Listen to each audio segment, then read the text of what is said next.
मस्जिद शिफ्ट नहीं हो सकती, न मस्जिद कहीं कभी खरीदी बेची जा सकती है, न मस्जिद शिफ्ट हो सकती है।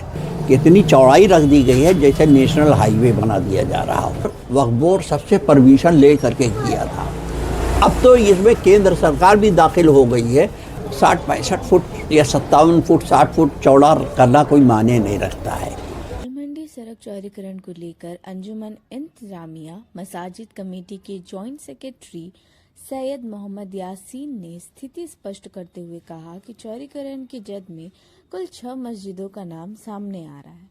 उन्होंने कहा कि इस परियोजना में कुल 187 भवन प्रभावित बताए जा रहे हैं, जिनमें 181 मकान और 6 मस्जिदें शामिल हैं, जिससे लाखों लोग प्रभावित होंगे।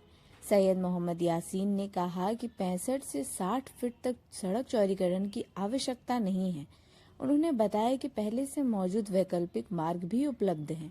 इसके बावजूद इसी मार्ग को चुना गया, जिसके कारण धार्मिक स्थल विवाद में आ रहे हैं।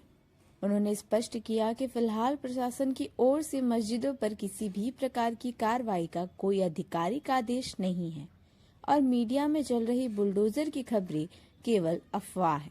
उन्होंने कहा कि सरकार ने अभी केवल सोशल इम्पैक्ट रिपोर्ट मांगी है। रिपोर्ट आने के बाद ही स्थिति स्पष्ट होगी। सैयद मोहम्मद यासीन ने 2 टुक कहा कि मस्जिद न तो खरीदी जा सकती है और न ही शिफ्ट की जा सकती है। मस्जिद को लेकर फैलाया जा रहा डर निराधार है। मेरा नाम सैयद मोहम्मद यासीन है। मैं जॉइंट सेक्रेटरी अंजुमन इंतजामिया मसाजिद हूँ। इसमें ख़ास तौर से ज्ञानवाफी मस्जिद, लंगड़े हाफिज मस्जिद और दीगर मसाजिद आती हैं। तो वो जो कमेटी है उसका मैं जॉइंट सेक्रेटरी हूँ। यासीन साहब, दरमंडी चौड़ीकरण हो रहा है, उस पर आपकी क्या राय है? देखिए, आज बनारस में क्या हर तरफ रास्ते को चौड़ा करने जा रहे हैं, जो पहले के ज़माने के रास्ते थे चौड़े, लेकिन इसमें मुश्किल ये है कि इतनी चौड़ाई रख दी गई है जैसे नेशनल हाईवे बना दिया जा रहा हो। क्योंकि 60-65 फुट या 57 फुट 60 फुट चौड़ा करना कोई मायने नहीं रखता है। इसको ऐसा रखते कि जो सबके लिए सुगम होता, जबकि लेकिन हालांकि इसकी भी ज़रूरत नहीं थी। इससे कम पतली जगह, कम लंबाई की जगह एक और थी जो दशासू में थाने के सामने वाली थी, जो पहले प्रपोजल था। उसको इन्होंने छोड़ करके ये दालमंडी को चुना।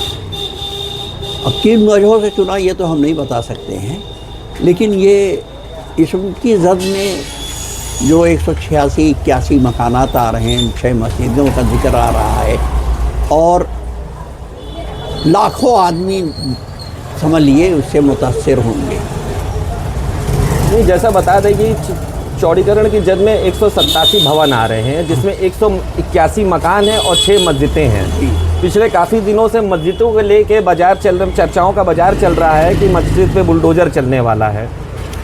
ऐसा है कि बहुत से मीडिया चैनल वाले जो हैं इस तरह की बातें कर रहे हैं कि 120 घंटे रह गए और अगला जुमा नहीं देख पाएंगी। ऐसा कुछ नहीं, अभी प्रशासन की तरफ से ऐसा कुछ भी नहीं है। प्रशासन भी जो कदम चला रही है बहुत फूंक फूंक के रख रही है। किसी ऐसा प्रशासन ये नहीं चाहेगी कि फ़ौरन हम मस्जिद पे चढ़ दौड़ें और मस्जिद को गिरा दें। आपकी प्रशासन से किसी नुमाइंदे से बात हुई है इस बाबत? मेरी बहुत पहले बात हुई थी कि मैंने उनसे कहा था भाई मस्जिदों के बारे में अभी कुछ मत सोचिए, न मस्जिदों के बारे में कुछ सोचिए। मस्जिदों को जगह अपनी रखिए और लोगों से आप बात कर रहे हैं, देखिए कहाँ तक कामयाबी आपको होती है वो आप देख लीजिए। मस्जिदों के बारे में, इसीलिए मस्जिदों के बारे में प्रशासन का भी कोई भी वक्तव्य नहीं आ रहा है ऑफिशियल। लेकिन जैसे आपको बता दें कि सरकार ने अधिग्रहण की भी प्रक्रिया शुरू कर दी है। अधिग्रहण में भी ये 6 मस्जिद का जिक्र है। अधिग्रहण की प्रक्रिया नहीं है, वो उसमें इन्होंने ये दिया सोशल इम्पैक्ट रिपोर्ट मांगी है। वो सोशल इम्पैक्ट रिपोर्ट आ जाने के बाद एक्चुअली पिक्चर कुछ साफ होगी, क्या चाहते हैं ये लोग।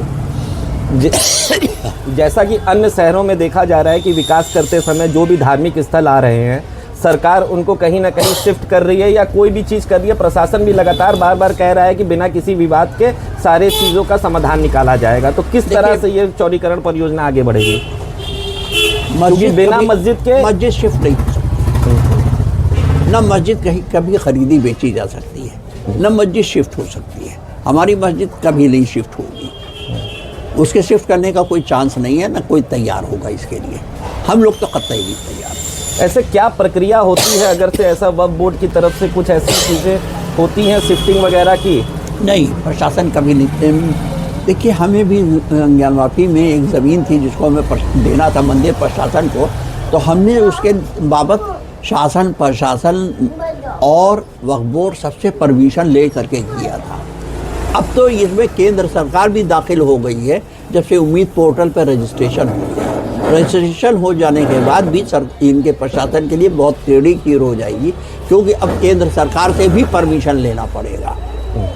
इसलिए अभी मस्जिद की कोई बात नहीं, जितनी भी शोर शराबा हो रहा, हंगामा हो रहा, ये गलत है और ये सिर्फ अफवाहबाजी है और एक नैरेटिव बनाया जा रहा है। मतलब आपके समझ से ये कोरी अफवाहें चल रही हैं? सिर्फ कोरी अफवाहें चल रही हैं अभी तक।